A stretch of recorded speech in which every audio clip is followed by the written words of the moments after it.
आपकी सकाफ़त को नुमायाँ करते मेले इस परेशानी के दौर में लोगों की तफरीह का बेहतरीन ज़रिया होते हैं।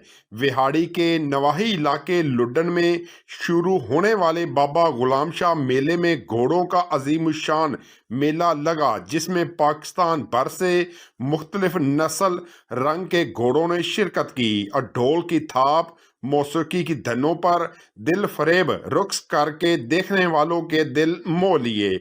मेले में बहावलपुर, दीपालपुर, कश्मीर, सिंध, बलूचिस्तान समेत पूरे पाकिस्तान से घोड़े इस मेले में शिरकत करते हैं।